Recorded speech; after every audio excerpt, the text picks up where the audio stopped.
आइए आज हम लोग जो है ज्योग्राफी का पहला लेक्चर शुरू करते हैं बिना देरी किए हुए।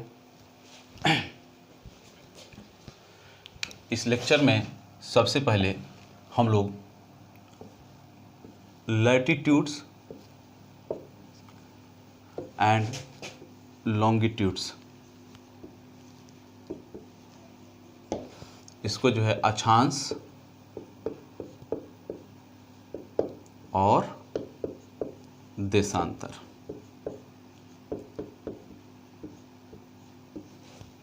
के बारे में जानेंगे। ये अक्षांश और देशांतर क्या है? तो अक्षांश और देशांतर ये काल्पनिक रेखाएं हैं। अक्षांश और देशांतर क्या है? तो ध्यान से सुनिए, अक्षांश और देशांतर काल्पनिक रेखाएं हैं जो किस काम आती हैं? तो किसी जगह या स्थान की पूर्ण स्थिति का निर्धारण करने के काम आते हैं। चूंकि स्थितियां दो प्रकार से बताई जाती हैं। एक तरीका ये होता है कि हम किसी जगह के सापेक्ष किसी की स्थिति बता दें, और एक तरीका ये होता है कि हम एब्सोल्यूट या पूर्ण स्थिति किसी का निर्धारण करें। जैसे मान लीजिए कि हम ये कहें कि नेपाल भारत के उत्तर में स्थित है, तो इसका मतलब ये हुआ कि हमने नेपाल की स्थिति तो बताई लेकिन भारत के रिस्पेक्ट में बताया। या फिर श्रीलंका भारत के दक्षिण में स्थित है तो श्रीलंका की स्थिति तो बताई लेकिन भारत के रिस्पेक्ट में बताया। तो इस स्थिति निर्धारण को सापेक्षिक स्थिति निर्धारण बोला जाता है। लेकिन अगर जो पूछा जाए कि एक्चुअल में भारत की पोजीशन क्या है, या नेपाल की पोजीशन क्या है, या श्रीलंका की पोजीशन क्या है, तो हमको इस जगह पर अक्षांश और देशांतर की जरूरत पड़ती है, जिसमें हम बताते हैं कि इतने डिग्री से लेकर के इतने डिग्री के बीच ये जगह स्थित है। तो ये ध्यान रखने की जरूरत है कि अक्षांश और देशांतर से हम किसी जगह के पूर्ण स्थिति का निर्धारण करते हैं। आइए हम इनको समझते हैं कि ये अक्षांश और देशांतर वास्तव में हैं क्या। सबसे पहले हम एक ग्लोब पर देखते हैं तो ग्लोब पर कुछ लाइंस बनी होती हैं जो हॉरिजॉन्टल बनी होती हैं। तो अक्षांश के बारे में हम थोड़ा सा विचार करते हैं। अक्षांश ग्लोब पर क्षैतिज रूप से खींची गई काल्पनिक रेखाओं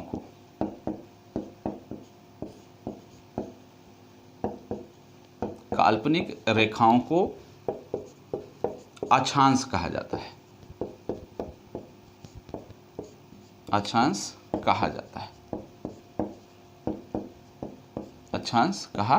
जाता है।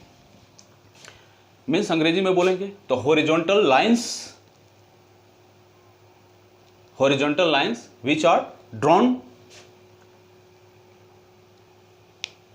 on a globe that is called latitudes। आइए हम इसको थोड़ा और समझते हैं। ये बस परिभाषा यही नहीं है कि ग्लोब पर क्षैतिज रूप से खींची गई काल्पनिक रेखाएं अक्षांश कहलाती हैं। ये और भी कुछ है जिसको हमको समझने की ज़रूरत है। वास्तव में ये है क्या? तो हम जैसा कि जानते हैं कि ग्लोब पर, थोड़ा इसको ऐसे समझते हैं, ग्लोब पर ये ग्लोब हो तो बीच में एक रेखा होती है जिसको जो है हम लोग इक्वेटर कहते हैं। इसी को हम लोग हिंदी में जो है भूमध्य रेखा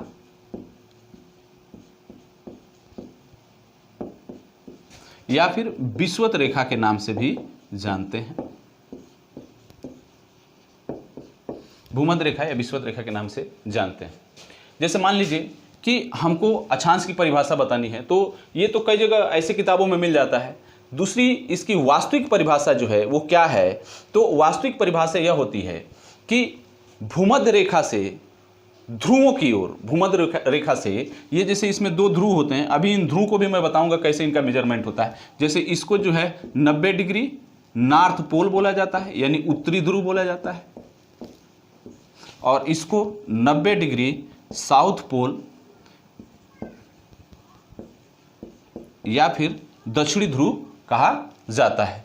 इनका निर्धारण कैसे होता है? तो ये सब अक्षांश के माध्यम से ही इनका निर्धारण किया जाता है। हम समझते हैं तो अक्षांश की एक और परिभाषा होती है। ये अक्षांश की परिभाषा क्या होती है? या करके यहाँ डिफिनीशन लिख लीजिए। तो भूमध्य रेखा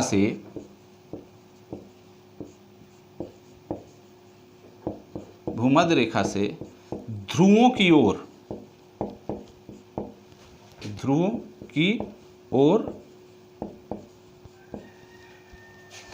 किसी बिंदु के कोणीय दूरी को, ये डिस्टेंस ध्यान रखिएगा, कोणीय दूरी को अक्षांश कहा जाता है। कोणीय दूरी को अक्षांश कहा जाता है।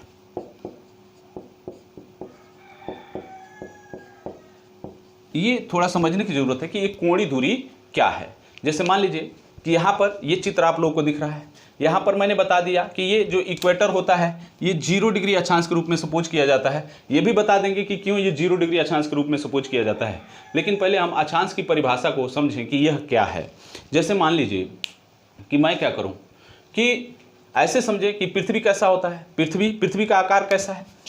यहाँ देखिए मैं एक छोटा सा चीज़ बता दूँ, पृथ्वी का आकार कैसा होता है, इसको अंग्रेजी में बोला जाता है the shape of the earth. कैसा होता है, तो ये जो है जियोड आकार का होता है। जियोड, इसको जियोड बोला जाता है, जियोड, या फिर इसको हिंदी में भू आभ बोला जाता है, भू आभ। ये पृथ्वी का आकार है। कहने का मतलब ये है कि हम लोग बहुत पहले से पढ़ते आ रहे हैं कि पृथ्वी ध्रुवों पर क्या है, थोड़ी सी चपटी है। कई लोग बोल देते हैं कि पृथ्वी का आकार गोलाकार है, तो वास्तव में ये गोलाकार तो है नहीं, ध्रुवों पर थोड़ी चपटी है, इसलिए इस आकार को भू-आभ या जियोड आकार बोला जाता है। अब देखते हैं हम इसको कि कैसे इसको जो है हम डिफाइन करते हैं अक्षांश को। अक्षांश को कैसे डिफाइन करेंगे, तो जैसे मान लीजिए कि मैं इस जगह को साफ कर देता हूं, अगर जो आप लोग बना चुके हो तो इस डिफिनेशन को भी मैं साफ करूंगा।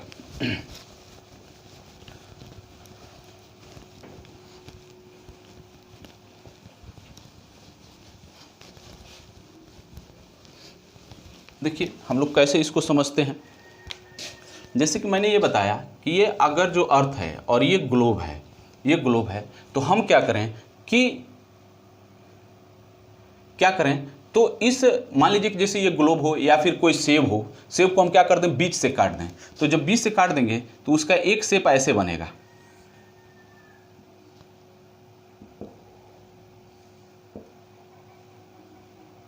बीच से काटने के बाद उसका एक शेप ऐसे बन जाएगा। ये जो बीच का जगह है ना, ये सेंटर ऑफ द अर्थ है, पृथ्वी का केंद्र है,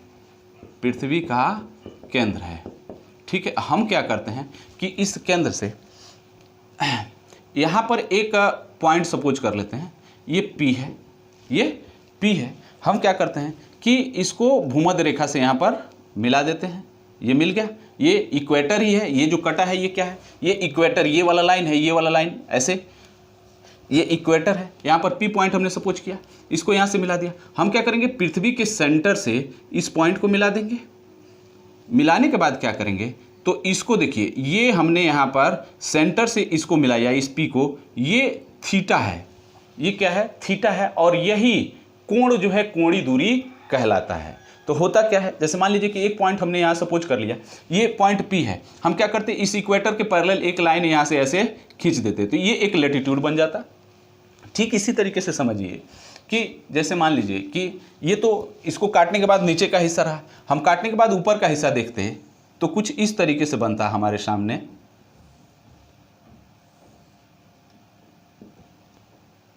कुछ इस तरीके का शेप बनता है। मान लीजिए कि ये सेंटर होता है, ये यही वाला सेंटर है, ये वाला सेंटर ये यहाँ पर है। और हम क्या करते हैं कि यहाँ पर ये जो है इक्वेटर है, ये लाइन इक्वेटर है, ये जो है सेंटर ऑफ द अर्थ है, इसको हम O सपोज कर लेते हैं। और यहाँ पर हम एक पॉइंट लेते हैं, इसका नाम रखते हैं P1। यहाँ पर एक पॉइंट ले लीजिए, इसका नाम रखिए P1। इसके ठीक ऊपर एक पॉइंट ले लीजिए जिसका नाम रख दीजिए P2। इसके ठीक ऊपर एक P3 और ये एक पॉइंट रख लीजिए जिसको आप कुछ भी नाम रख लीजिए, इसका नाम पोल रख लीजिए, पोल। तो अब हम क्या करते हैं भाई, तो इस सेंटर से ये पहले तो इक्वेटर से इसको मिलाया, इस तरीके से आएगा लाइन, या सीधा सीधा समझिए, इसको सीधा सीधा मिला लीजिए। हम क्या करेंगे, इसको जो है अर्थ के सेंटर से मिलाएंगे। यहाँ एक एंगल बना, ये θ1 हो गया, इसको भी इस सेंटर से मिलाया, ये एंगल बना θ2 हुआ, इसको भी मिलाया, ये एंगल बना θ3 हुआ।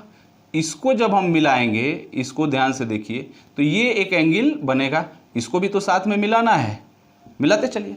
तो यहाँ पर आप लोग क्या देख रहे हो कि ये जो ओवरऑल कोण बन रहा है इतना बड़ा, यहाँ से लेके यहाँ तक का, ये कोण लगभग 90 डिग्री का है। लगभग क्या 90 डिग्री का होता ही है। ये कोण कितने डिग्री का होता है, 90 डिग्री का होता है। इसी कारण ये पोल जो है ये 90 डिग्री का होता है। पृथ्वी का ये नॉर्थ पोल हो गया, और यहाँ अगर जो हम देखते तो ये साउथ पोल होता, ये साउथ पोल हो गया, और ये क्या हो गया, तो ये नॉर्थ पोल हो गया, ये नॉर्थ पोल हो गया। ये कैसे 90 डिग्री है ये भी अभी समझा दे रहे हैं। देखिए यहाँ पर ये साउथ पोल हुआ, ये नॉर्थ पोल हो गया, तो नॉर्थ पोल क्या होगा, 90 डिग्री नॉर्थ होगा, और ये क्या होगा, 90 डिग्री साउथ हो गया। अब ये कैसे डिग्री में मेजर हो रहा है, जनरली ऐसे समझिए कि अगर जो कोई वृत्त बना है, कोई वृत्त ऐसे बना है, तो ये वृत्त कितने डिग्री का होता है भाई, 360 डिग्री का होता है। ये वृत्त कितने डिग्री का होता है, 360 डिग्री का।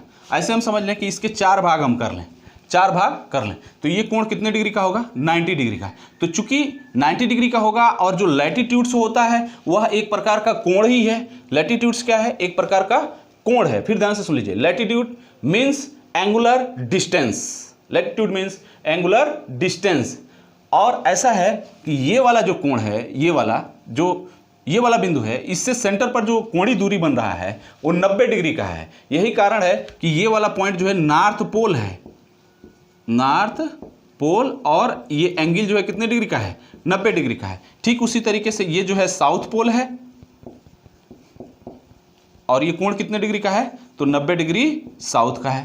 कहने का मतलब ये कि 90 डिग्री का अक्षांश, ये भी अक्षांश है, 90 डिग्री का अक्षांश क्या है, तो नॉर्थ पोल, और 90 डिग्री का अक्षांश नीचे की तरफ, दक्षिण की तरफ, ये क्या हो गया, साउथ पोल। अब हम क्या करेंगे, इसको समझने के बाद हम थोड़ा इसको मिटाते हैं, और जो इंपॉर्टेंट अक्षांश हैं या कैसे कैसे हैं उनके बारे में थोड़ा हम चर्चा करेंगे।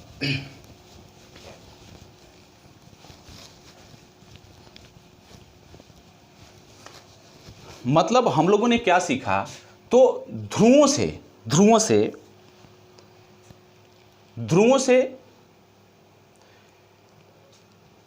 पृथ्वी के सतह पर, या ऐसे समझिए कि भूमध्य रेखा से ध्रुवों के ओर किसी भी बिंदु को मान करके, और वहाँ पर जो कोणीय दूरी बनेगा वही हमारा लैटिट्यूड है या अक्षांश है। इसको थोड़ा हम लोग और आगे बढ़ाते हैं। तो इसमें कुछ टोटल कुल अक्षांश कितने हैं, टोटल नंबर ऑफ लैटिट्यूड्स कितने हैं, कुल अक्षांशों की संख्या कितनी है, ये ध्यान देने की जरूरत है। यहाँ देखिए थोड़ा, कुल अक्षांश कितने हैं ऐसे समझते हैं। ये 0 डिग्री इक्वेटर है, और ये 90 डिग्री नॉर्थ पोल है, और 90 डिग्री पर साउथ पोल है। तो ऐसे समझते तो ये 1 डिग्री का अक्षांश यहाँ रहा होता, तो ठीक 1 डिग्री का अक्षांश नीचे भी रहा होता। तो जैसे ऊपर वाला हिस्सा, 0 डिग्री से ऊपर वाला हिस्सा जो है नॉर्थ या उत्तरी गोलार्ध कहलाता है, क्योंकि पृथ्वी को यहाँ पर एक गोले के रूप में माना गया, और गोले का आधे को क्या बोलेंगे, गोलार्ध बोलेंगे। गोले के आधे को क्या सपोज करेंगे, गोला का आधा यानी गोलार्ध। तो चूंकि इक्वेटर जो है वो ठीक पृथ्वी के बीच में होता है, ठीक पृथ्वी के बीच में होता है, इसलिए ऊपर वाला हिस्सा जो है उत्तरी गोलार्ध और नीचे वाला हिस्सा दक्षिणी गोलार्ध। तो ये 1 डिग्री नॉर्थ हुआ और ये 1 डिग्री साउथ। इसी तरीके से ये समझते हैं हम 2 डिग्री नॉर्थ और ये 2 डिग्री साउथ। इस तरीके से करके ये 90 डिग्री नॉर्थ और ये 90 डिग्री साउथ। तो इस तरीके से टोटल नंबर ऑफ लैटिट्यूड्स कितने हो जाएंगे, तो 1 से लेकर के 90 ऊपर हो गए, 90 नीचे हो गए, और ये जो 0 डिग्री वाला है ना, जिसको हम लोग इक्वेटर कहते हैं, जिसको हम लोग इक्वेटर कहते हैं, ये इक्वेटर भी संख्या में 1 है। तो टोटल हमारे पास कितना हो गया, 9 दूना 18 और 1 181। ये टोटल नंबर ऑफ लैटिट्यूड्स हो गए। ये पहला पॉइंट हो गया। दूसरा पॉइंट, ये समझने की जरूरत है कि कभी कभी ये भी पूछता है कि ये जितने भी लैटिट्यूड्स हैं ना, ये सब वृत्त हैं, क्योंकि आप लोग ग्लोब जब हाथ में लोगे और देखोगे तो एक वृत्त खींचा गया होगा चारों ओर, है ना। तो कुल अक्षांश वृत्तों की संख्या कितनी है? कुल अक्षांश वृत्तों की संख्या, अक्षांश वृत्तों की संख्या। तो ध्यान रखने की जरूरत है कि ये जो नॉर्थ पोल और साउथ पोल हैं ये वृत्त ना होकर के पॉइंट हैं, लेकिन हैं तो लैटिट्यूड्स। तो ऐसी स्थिति में नॉर्थ पोल और साउथ पोल 2 लैटिट्यूड्स यानी 2 अक्षांशों को इस टोटल संख्या में से हम माइनस कर लेंगे तो टोटल कितना हो जाएगा? 179। तो कुल अक्षांश वृत्तों की संख्या कितनी है? 179। अच्छा, आप देखिए ऐसा है कि इसमें कुछ महत्वपूर्ण अक्षांश हैं जिनके बारे में हम लोगों को जानना है। सबसे बड़ी बात यह है कि चलिए पहले हम कुछ महत्वपूर्ण अक्षांशों के बारे में चर्चा कर दें। इस सिंबल को मैं, इस पिक्चर को मैं साफ कर दे रहा हूं। यहां पर हम देखते हैं सम इंपॉर्टेंट लैटिट्यूड्स। क्या क्या है ये सम इंपॉर्टेंट लैटिट्यूड्स में? ये जो है हमारा 0 डिग्री है, जिसको हम लोग जो है इक्वेटर बोलते हैं। हिंदी में इसको क्या बोला जाता है भाई? हिंदी में इसको भूमध्य रेखा बोला जाता है, भूमध्य रेखा, या फिर इसी का नाम विषुवत रेखा है, विषुवत रेखा, भूमध्य रेखा या विषुवत रेखा। चूंकि ये हो गया हमारा नॉर्थ पोल और ये हो गया साउथ पोल। तो अब देखने की जरूरत है, ये 90 डिग्री नॉर्थ होता है और ये 90 डिग्री साउथ होता है। अब देखिए इसमें कुछ जो इंपॉर्टेंट लैटिट्यूड्स हैं उसमें एक लाइन ये है और एक लाइन ये है, एक लाइन ये और एक लाइन ये। इनका नाम आप लोग याद कर लीजिए। जैसे कि ये 23.5 डिग्री नॉर्थ की लाइन है, जिसको हम लोग बोलते हैं हिंदी में कर्क रेखा। क्या बोलते हैं? कर्क रेखा। और ये 23.5 डिग्री चूंकि साउथ दक्षिण गोलार्ध में है तो साउथ, इसको हम लोग बोलते हैं मकर रेखा। क्या बोलते हैं? मकर रेखा। अच्छा, इसको अंग्रेजी में क्या बोला जाता है? इसको बोला जाता है ट्रॉपिक ऑफ कैंसर। क्या बोला जाता है? Tropic of cancer. और इसको क्या बोला जाता है? Tropic of Capricorn. Tropic of Capricorn, इसको बोला जाता है मकर रेखा। अच्छा, ठीक ये है, ये जो है ये 66.5 डिग्री नॉर्थ का एक लैटिट्यूड है, जिसको हम लोग जो है आर्कटिक वृत्त कहते हैं। क्या बोलते हैं इसको? आर्कटिक वृत्त या आर्कटिक सर्किल, आर्कटिक सर्किल।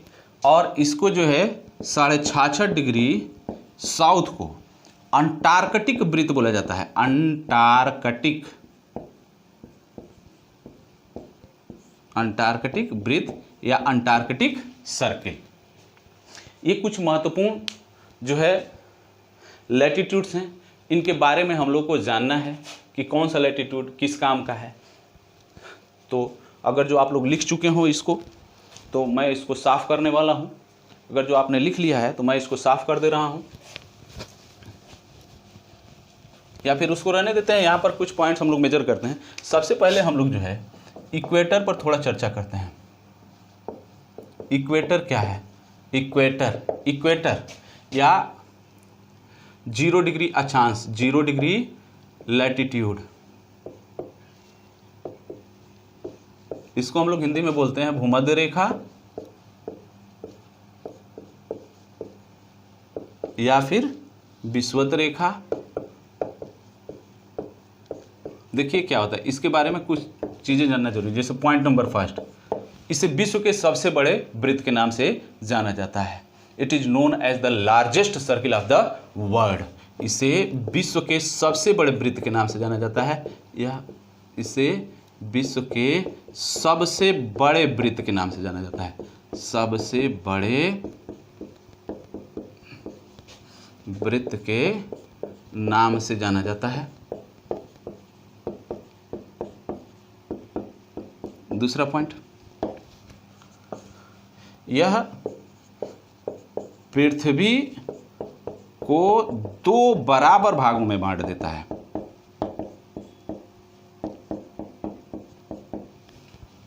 भागों में बांट देता है। जैसे मान लीजिए कि यह पृथ्वी को 2 बराबर भागों में बांटे तो ये 0 डिग्री हो गया।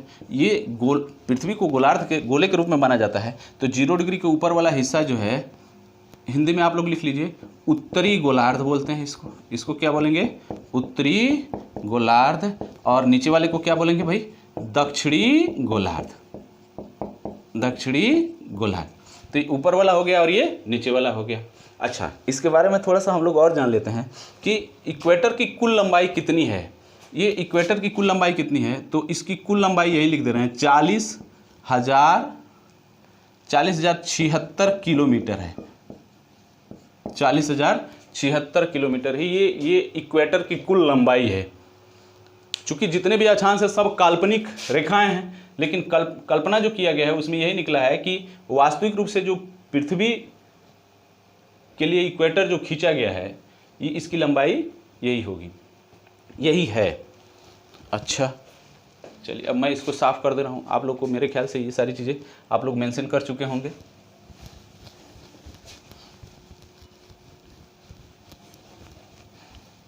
हम लोग थोड़ा सा और इसमें अभी आगे बढ़ते हैं। आगे बढ़ेंगे तो क्या बढ़ेंगे, देखिए विषुवत रेखा के बारे में कुछ चीज़ें बता दे रहा हूँ। जैसे कि 21 मार्च और 23 सितंबर को पूरे पृथ्वी पर दिन रात बराबर होते हैं। दिन रात बराबर होते हैं। 21 मार्च और 23 सितंबर को पूरे पृथ्वी पर दिन रात क्या होते हैं? बराबर होते हैं। तो इसका एक नाम दिया गया, जैसे ये 21 मार्च है और ये 23 सितंबर है। एक बात बताइए, मार्च में जनरली कौन सा ऋतु रहता है? बसंत ऋतु रहता है, तो इसका नाम रखा गया है बसंत। चूंकि विषुवत रेखा पर सूर्य की किरणों के लंबवत पड़ने के कारण, विषुवत रेखा पर सूर्य के किरणों के लंबवत पड़ने के कारण 21 मार्च और 23 सितंबर को पूरी पृथ्वी पर दिन रात बराबर होते हैं। तो इसको चूंकि विषुवत रेखा पर लंबवत पड़ा है, इसलिए इसको जो है बसंत विषुव कहा गया है। और ये 23 सितंबर को चूंकि इस समय शरद ऋतु रहता है, इसलिए इसका नाम जो है शरद विषुव रखा गया है। तो ये 2 डाटाज हैं जिनको हम लोग तैयार करेंगे। 21 मार्च को बसंत विषुव पड़ता है और 23 सितंबर को शरद विषुव पड़ता है।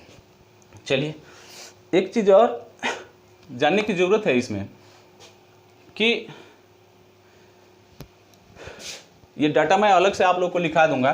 जो आईएएस और पीसीएस में प्रश्न पूछा जाता है, आईएएस और पीसीएस के लिए जो इससे संबंधित प्रॉब्लम्स हैं वो क्या पूछे जाते हैं? वो पूछा जाता है कि विषुवत रेखा किन देशों से होकर गुजरती है। विषुवत रेखा किन देशों से होकर गुजरती है?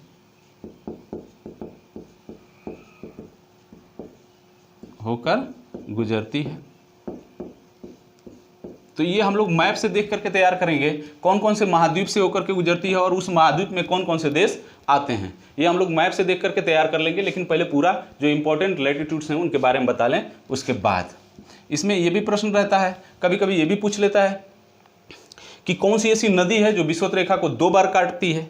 तो इस तरीके के भी प्रश्न बनते हैं, लेकिन अभी हम लोग उसको इसके बाद देखेंगे। चलिए, इसको जो है मैं साफ करता हूं।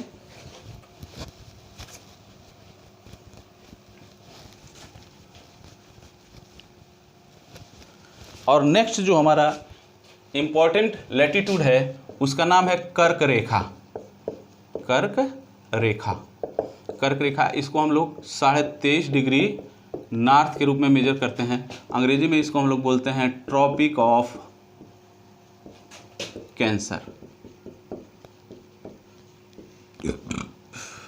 ट्रॉपिक ऑफ कैंसर, इसके बारे में कुछ चीज़ें जान लीजिए। ये कर्क रेखा जो है अपने यहाँ इंडिया में प्रश्न पूछे जाने के दृष्टिकोण से बहुत इंपॉर्टेंट है। क्यों?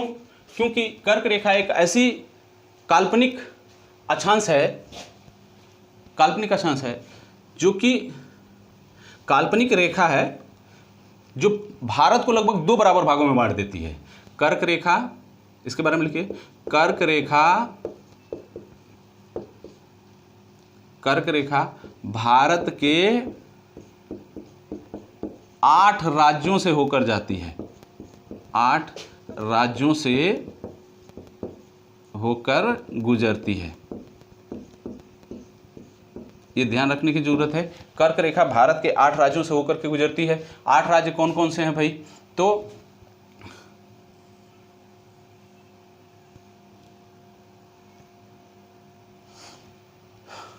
देखिए, इसको हम लोग ऐसे बना लें तो ये कुछ इस तरीके से गुजरती है। इसमें कौन कौन से राज्य आ जाते हैं? तो देखिए, थोड़ा सा समझने की जरूरत है। इसमें जो है पहले स्टेट पर गुजरात, दूसरे नंबर पर राजस्थान,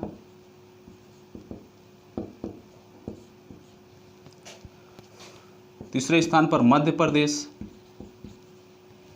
चौथे स्थान पर छत्तीसगढ़,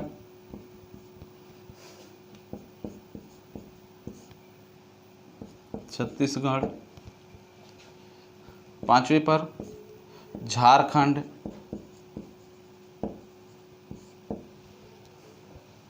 छठे पर पश्चिम बंगाल,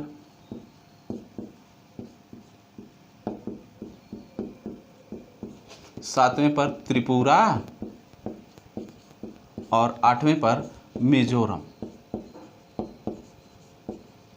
इस प्रकार 8 राज्यों से यह कर्क रेखा होकर के गुजरती है। ये चूंकि जो सीक्वेंस मैंने लिखा है ये पश्चिम से पूर्व की ओर का है, तो इसको एक सूत्र के द्वारा भी हम लोग याद कर सकते हैं। क्या सूत्र हो सकता है? गुराम छझाप त्रिमी, ऐसे आप लोग याद कर लीजिए। ऐसे तो फार्मूले बहुत सारे लोग बताते हैं, लेकिन वो ये है कि वो कोई सीक्वेंस में नहीं रहता है। ऐसे आप लोग याद कर लेंगे, थोड़ा टेढ़ा तो है, गुराम छजाब त्रिमी। इससे ये फायदा होगा कि आपको पश्चिम से पूर्व जो है राज्यों का सीक्वेंस याद करने की जरूरत नहीं पड़ेगी। ये आपके लिए फायदेमंद होगा, इसको देख लीजिए। दूसरी चीज़ ये है कि इसमें भी थोड़ा सा हम लोग जानेंगे। अभी एक शब्द होता है, यहां देख लेते हैं। एक शब्द होता है कर्क संक्रांति। कर्क संक्रांति, कर्क संक्रांति, या इसको बोला जाता है ग्रीष्म अयनांत। ग्रीष्म अयनांत ये कब होता है भाई? तो ये पड़ता है 21 जून को। कब पड़ता है? 21 जून को। ये 21 जून को क्या पड़ता है? 21 जून को इसमें लिखना है 21 जून को सूर्य की किरणें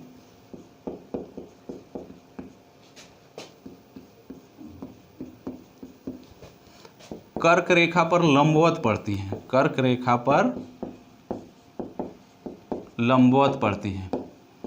कर्क रेखा पर लंबवत पड़ती हैं। अब देखिए, थोड़ा हम समझते हैं। ये इक्वेटर हो गया, ये मकर रेखा हो गया, ये कर्क रेखा हो गया, ये नॉर्थ पोल और ये साउथ पोल हो गया। ये 0 डिग्री, ये 23.5 डिग्री नॉर्थ और ये 23.5 डिग्री साउथ। इसका क्या नाम है भाई? मकर रेखा। और इसका नाम क्या है? कर्क रेखा। उत्तरी गोलार्ध की जो 23.5 डिग्री की अक्षांश है उसको कर्क रेखा बोलते हैं, और दक्षिणी गोलार्ध की जो 23.5 डिग्री की अक्षांश है उसको मकर रेखा बोलते हैं। अच्छा, यहाँ हम थोड़ा समझते हैं। ये मान लीजिए कि हमारा सन है, ये क्या करेगा? तो इसकी किरणें इस रेखा पर, किस पर? कर्क रेखा पर सीधा लंबवत पड़ती हैं, सीधा लंबवत पड़ती हैं। तो अच्छा, एक बात बताइए, ये जो कर्क रेखा है ये कौन से गोलार्ध में स्थित है भाई? उत्तरी गोलार्ध में। तो क्या क्या परिवर्तन होगा? ध्यान से यहाँ पर थोड़ा, चलिए मैं इधर का जगह साफ करता हूँ। ये वाला अगर जो आप लोग देख चुके हो तो मैं इसको मिटाता हूँ।